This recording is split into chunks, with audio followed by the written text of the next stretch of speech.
Saya dengan Bang Rasman itu juga udah kayak saudara, dengan Bang Egi juga udah kayak saudara. Kami dari kantor Bang Rasman, termasuk ada satu yang nggak tahu terima kasih, yaitu orang yang nantang-nantang itu Pitra Ramadhani.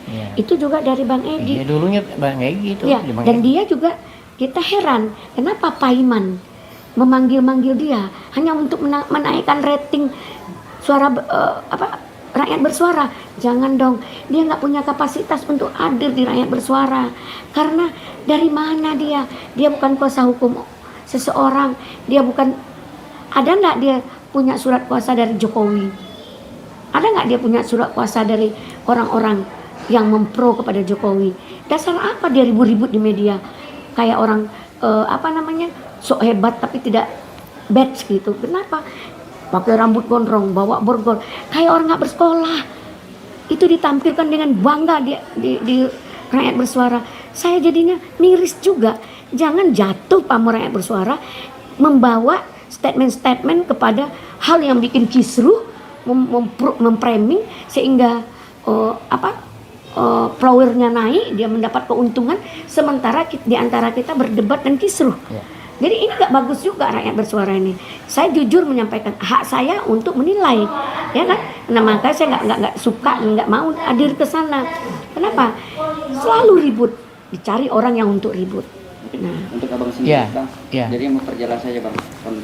Narasi yang kemarin, bukan narasi, statement seorang Rasman ini, poinnya perkara S1 itu beda dengan yang SMA ini, dengan laporan Pak Jokowi itu beda. Nah, Bang bisa jelasin sedikit, Bang. Dan juga Humas Polda Metro Jaya juga sudah ada statement proses laporan Pak Jokowi tetap berjalan. Nah, Bang menanggapi ini gimana? Ya, jadi gini kan. Pertama, kalau pelaporan Pak Jokowi tetap berjalan, saya bertanya juga, kan gini kan.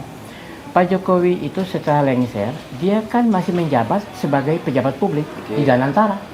Lah, apa bisa seorang pejabat publik melaporkan rakyat? Satu, ya kan? Jadi kalau kemudian Humas Polda Metro Jaya memproses ini, saya kira ini melanggar ini, pelanggaran, ya kan? Apalagi dia tidak melaporkan nama-nama orang. Apalagi orang. tidak disebutkan nama-nama itu, ya kan? Satu. Nah, yang karena kedua, ini kan dasarnya delik aduan. Yang kedua, carut marutnya penegak hukum kita membiarkan Sylvester, ya kan? Matutina itu tidak ditangkap. Ini juga kerusakan, ya kan? Kan itu kan mestinya dieksekusi oleh kejaksaan, kan gitu dia. Loh kok kenapa dibiarkan dia merajalela di di TV-TV, kan bebas berkeliaran. Nah ini kan juga, loh kenapa? Itu yang kedua. Yang ketiga, bahwa di dalam surat panggilan terhadap 12 nama itu saya mengklasifikasi menjadi 4 klaster, ya kan? Klaster advokat, ya kan? Kemudian klaster ahli dalam hal ini adalah Roy Suryo, ya kan? Rizwan dan Kifa. Kemudian kelas ahli seperti pidana juga ada di situ. Seperti Topik, ya kan? Lalu kemudian di situ ada Abraham Samad. Abraham Samad ini kan juga mantan ketua KPK, ya kan? Nah, lalu kemudian ini kan bagaimana dia dalam posisi dalam channel dia Speak Up. Itu kan dia mencermati dan kritisi hukum, dia kan? Di mana salahnya gitu loh? Itu yang kedua, ya. Sesuai dengan pasal 40 itu. Media. Nih, jangan besok ini kalian setelah kami dipotret ini, kalian dipanggil juga, kan gitu ya. Lah, terus kita bicara konteks negara hukum dan demokrasi itu di mana? Ini biasanya tanggal 17 loh, ya kan? Jadi saya mengajak kepada kepolisian, ya kan, supaya janganlah ya tanda kutip ya, janganlah seolah-olah ini menjadi semacam centangnya Jokowi. Maaf ya, termasuk saya gunakan itu. Kenapa? Karena begini ya, contoh. Ini ijazah ini kata Profesor Jimli Asidik yang mantan ketua MK mengatakan bahwa mestinya yang diselidiki itu ijazah itu asli apa tidak, itu dulu lewat pengadilan, dan ini bukan bagian dari polisi. Jangan kemana-mana. Iya gitu loh. Ini yang asli nggak diuji polisi oleh pengadilan, malah yang mempersoalkan malah mau dikriminalkan, gimana tuh, ya kan? Dan itu dikritik oleh mantan petinggi polisi seperti Ugroseno, ya kan, mantan Kapolri, mantan Kabar Reskrim, Susno Aji dan sebagainya kan, dan yang lain-lain gitu loh, ya kan? Contoh misalnya, loh itu apa yang diangkat oleh Bitor dalam kebakaran Pasar Pramuka, kita mau pernah digasuk, polisi menyelidiki itu kan, itu masalahnya kan gitu loh.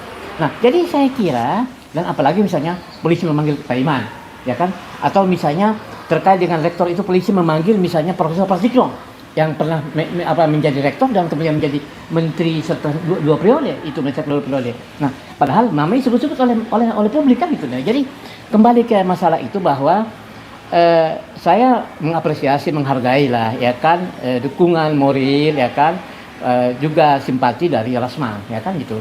Tetapi kemudian itu tadi jangan mengklaim bahwa dia adalah perwakilan yang kami diapain selama ini kan itu masalahnya kan.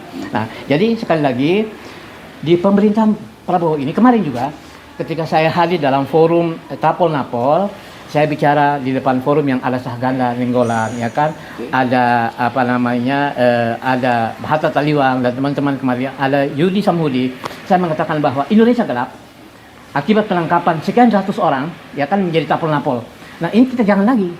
Jadi kalau kemudian sekarang ini membiarkan proses, ya kan, membiarkan proses polisi terhadap ini, itu kita gelap lagi, gitu loh, itu. Bang, mau dijawab atau enggak? Ini kan banyak narasi yang dibuat oleh para netizen. Bang Egy ini dalam perkara kasus ijazah atas tangan dan akhirnya oleh Surat CS yang akan menjalati. Nah, Bang pendapatnya gimana? Saya memberikan. Jawab dulu coba saya. Ya. Sungguh sangat Sayangkan. tidak elok ketika mereka memberikan statement Stigma. merendahkan Bang Egy, membuat stigma baru bagi diri mereka yang tidak mengerti dan tidak paham. Contoh ya, adik Armando dibawa anak yang tidak paham hukum ya, tidak paham persoalan untuk statement si pick up bahwa Bang Egy melarikan diri. Itu kamu harus bertanggung jawab dong. Nah, kedua, ini kamu memfitnah. Nah, kemudian ada emak-emak yang pakai jilbab menyatakan Bang Egy melarikan diri. Ada lagi kemarin itu mereka yang tidak dapat bertanggung jawab dengan omongan mereka, itu juga tidak patut dan tidak pantas. Karena kalau nggak ngerti tanya. Bang Egy itu murni adalah sakit, berobat, kemudian balik ke Indonesia, kemudian berangkat lagi mencoba general check di UK karena anaknya berada di UK. Namanya ke UK itu nggak mungkin seminggu. Jadi karena paspor visanya itu paling tidak dianukan selama 2 bulan. Nah, insya Allah akhir bulan ini Bang Egy langsung kembali ke Penang, general check lagi, berobat lagi di Penang hasil operasinya.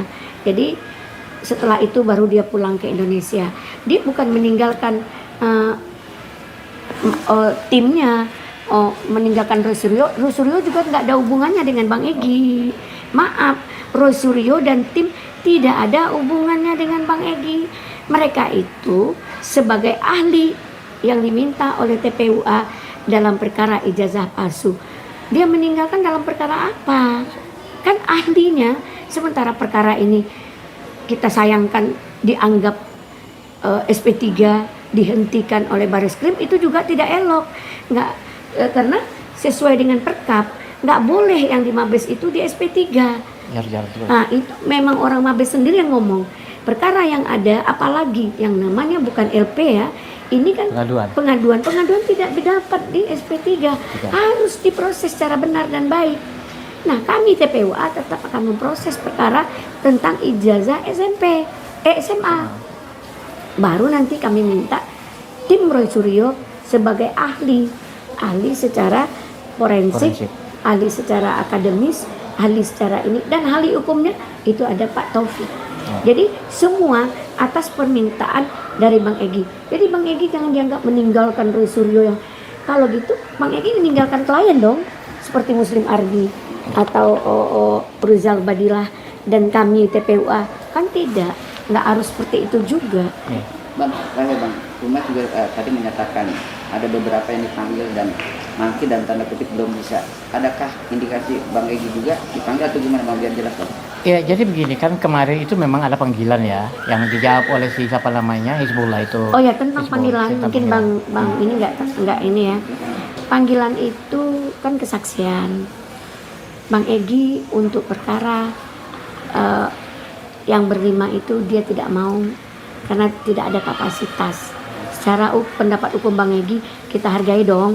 Tapi panggilan tentang laporan Pak Jokowi dia juga tidak ingin mengabaikan, tapi dijelaskan. Makanya diantarlah dokumen penjelasan dari Bang Egy ke Polda. Tentang apa? Bahwa Bang Egy tidak ada dilaporkan oleh Jokowi. Nggak disebut nama kok ya. Bang Egy tidak ada dilaporkan oleh Jokowi. Karena ini delik aduan, Jokowi buat laporan, Harus Pak nyebut Jokowi nama. buat laporan ke Polda tidak menyebut nama Bang Egy. Bang Egy tidak akan menjawab laporan tidak akan menjawab untuk laporan Jokowi karena tidak ada nama dia. Delik aduan itu harusnya dituangkan nama dia. Kalau atas pengembangan berarti ini atas pengembangan perkara, berarti ini polisi Cari-cari. melangkah di depan persoalan. Harusnya dia sejajar dengan permasalahan. Jangan di depan persoalan dia melangkah. Berarti dia melampaui persoalan itu sendiri sehingga menimbulkan nama Bang Egy. Tapi namun begitu Bang Egy tetap memberi klarifikasi yang langsung diantarkan oleh Hizbullah bersama Al-Katiri kepada Polda Metro Jaya. Nggak ada yang melarikan diri satupun. Jadi jika ada framing orang, sebenarnya kita tidak perlu menjawab karena kita ini sepertinya maaf Bang Egy itu pejuang sejati, pejuang murni dari beberapa dulu. Maaf, pernah dia membuat zaman SBY, dia pasang itu kerbau itu nama SBY. SBY dibawanya kerbau ke istana. Nggak ada kok dia seperti itu. Akhirnya menghina presiden, putusan MK menghina presiden Sudah tidak dapat digugur. dilakukan pidana dan perdata. Sudah Tidak digugurkan. dapat digugat. Digugurkan. Hah? Gugur Digugur demi hukum. di MK. Itu MK atas permintaan beberapa tokoh dan Lubis, aktivis. ya lubis. Ya, jadi artinya sekarang kok malah ada lagi menghina dan merendahkan presiden, timbul perkara baru. Dianggap menghina Jokowi dengan ijazah palsu. Sedangkan waktu zamannya SBY jelas itu sebuah penghinaan. Kerbau ditaruh nama kerbau itu Di badannya. nama SBY dan di badannya. Itu jelas nyata itu penghinaan. Nah ini kan menyatakan ijazah palsu. Apakah itu hina? Tidak. Dikatakan Jokowi ijazah palsu, tidak hina. Dan dia harus membuktikan. Dia hanya dituduh dengan tidak ada kejelasan kepastian bahwa dia lulus dari mana. Bukan penghinaan. Kalau dia dapat membuktikan, udah selesai. Ya kan? Cuman membuktikan ijazahnya ada apa tidak. Cuman itu aja. Nah mungkin itu tolong jangan liar, jangan ngambang. Jadi perkara udah kemana-mana. Kita aja bosan. Apalagi statement di sana di TV-TV. Momennya itu ke itu ke itu. Menaikkan rating media-media yang tidak dapat juga mempertanggungjawabkan.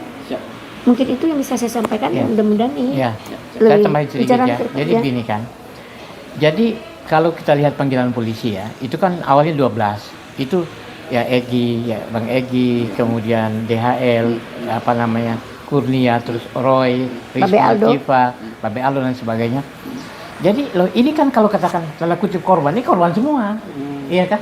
Jadi Tambah lagi sekarang. Iya, tambah lagi ada belakangnya ada Ato, ada si siapa namanya Arif, ya kan? Kemudian ada si itu, menambah lagi. Nah, jadi maksud saya, loh, Egy itu tidak melarikan diri, tidak meninggalkan gelanggang ya teman-teman. Bahwa sampai hari ini kan tetap meskipun itu diserahkan ke saya. Karena apa? Gini kan, menjadi pertanyaan, ini kan kami mengadu. Kenapa ini kok bikin LP? Itu di Polda kan sama saja. Jadi tadi kemarin waktu itu di Barreskrim, kami seolah-olah Polda lebih tinggi dari Mabes. Itu pernah itu. Ya. Ya. Itu juga pernah kami singgung masalah Ya. itu. Nah, jadi sekali lagi bahwa statement Egy melakukan diri itu tidak ada, ya kan? Dan TPU diserahkan ke saya, saya ini kan bukan Karena advokat. dia dalam keadaan sakit. Ya, keadaan sakit. Kalau enggak tetap aja jalan gitu loh, ya kan? Dan sakitnya itu sakit kanker, ya kan? Yang juga stadium 4. Itu sudah parah. Masa iya orang sakit masih kita bully juga? Gimana kemanusiaan orang-orang itu semuanya kan? Itu saya kira itu, ya, saya kira itu. Iya. Mungkin itu dari kami ya, minta maaf kepada semua bahwa statement yang dilakukan Bang Rasman tidak ada unsur-unsur yang merendahkan siapapun, cuman kesalahpahaman, miskomunikasi, mungkin Bang Rasman tidak berkoordinasi dengan TPUA yang ada di Jakarta. Itu aja kali ya. Jadi minta teman-teman jangan menjadi persoalan. Nggak usah diperpanjang-panjang lah ya. Nggak usah lagi dibikin rumit ya gitu. Nggak usah dikacau-kacauin lah. Oke.